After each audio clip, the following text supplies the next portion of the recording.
Hello again, Lori here from Gathering Time and Grace.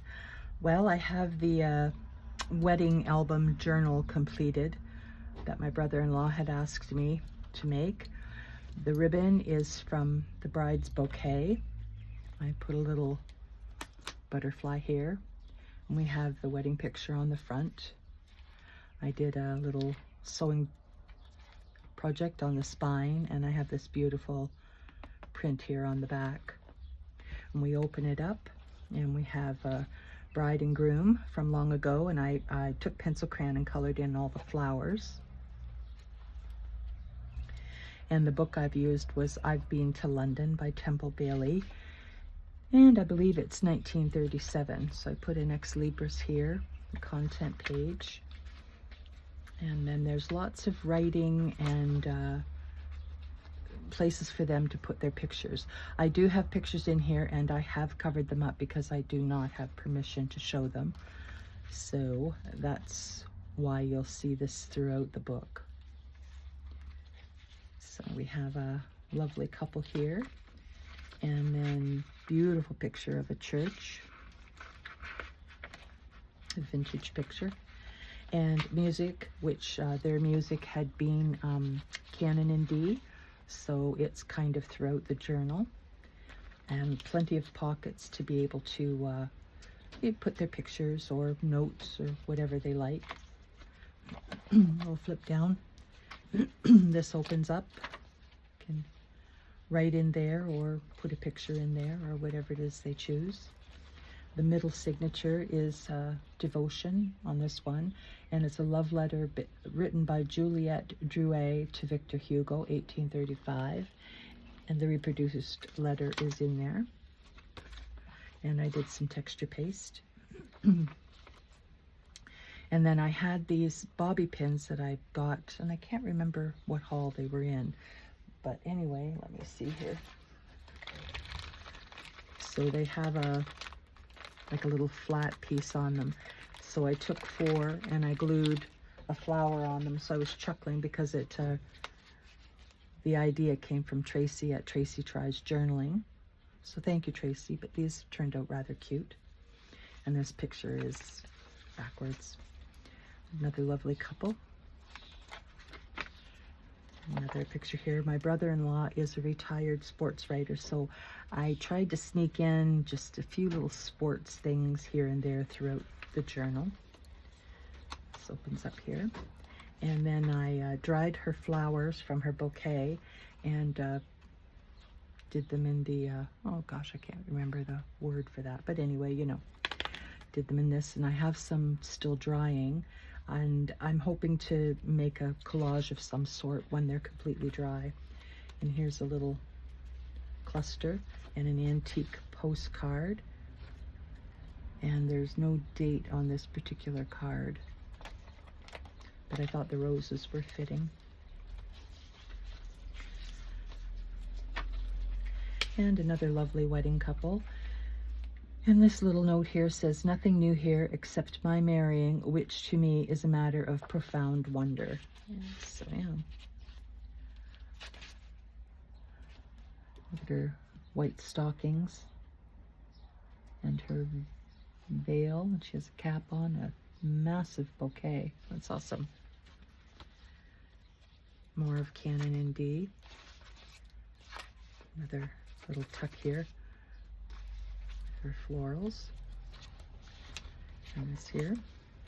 And I did put in some of the 1899 grocery lists.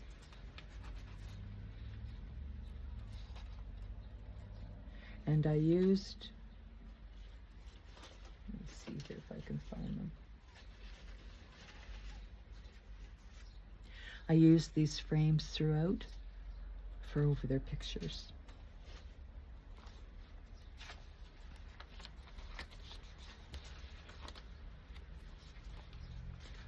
Another pocket here. And these stickers I had got from the dollar store. They've been sitting on my desk forever, so I thought I'd make use of them in this journal. And here's a little pocket here. A reproduction of calling cards. And this middle signature is Revelation. And this love letter is from Isadora Duncan to Gordon Craig, probably March 1905.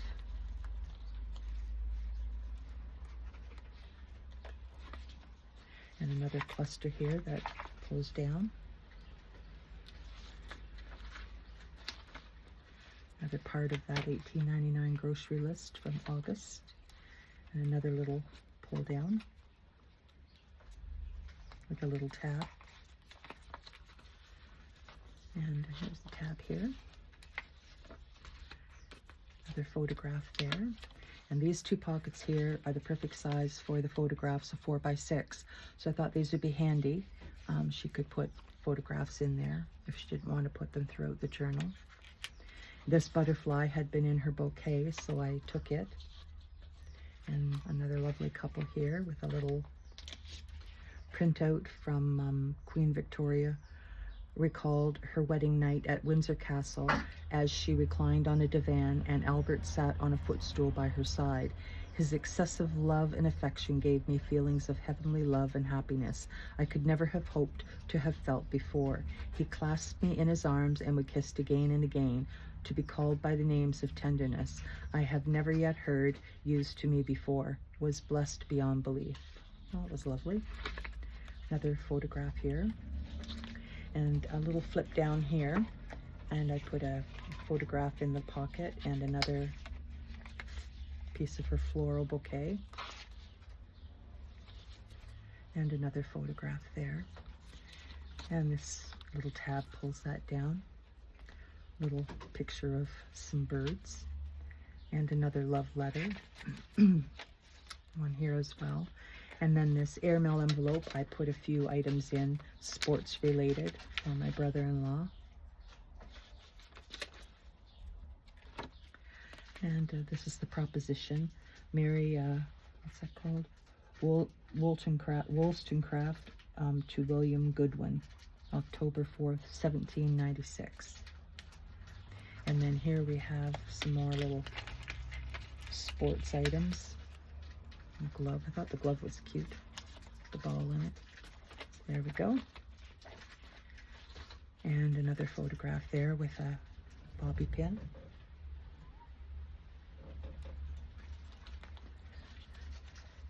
And just a page here. A little picture.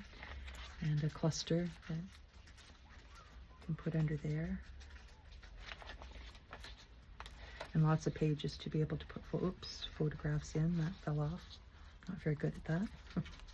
And here's a pocket with a church from Quebec, Rivière des Loups. And here's a belly band with another piece of her bouquet. And another photograph there. Canon ND. A little flip down here. And this center spread here.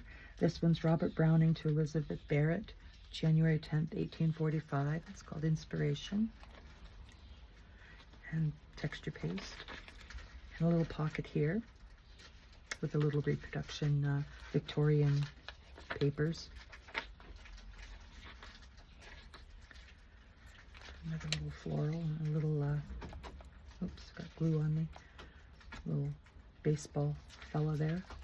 And here's a cluster that I made into a little bit of a pocket for a picture. And here's another flip down photograph.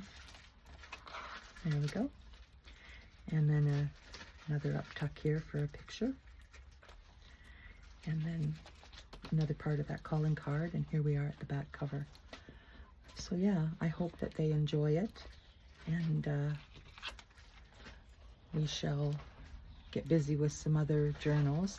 Right in the middle of painting my C-Can studio here, so we're busy with that, and gardening of course, and hopefully I can get started on the next journal. I haven't quite decided yet what I want to do, but I'll get there. So anyway, I hope everyone has a fantastic day, and I will talk again soon. Bye bye.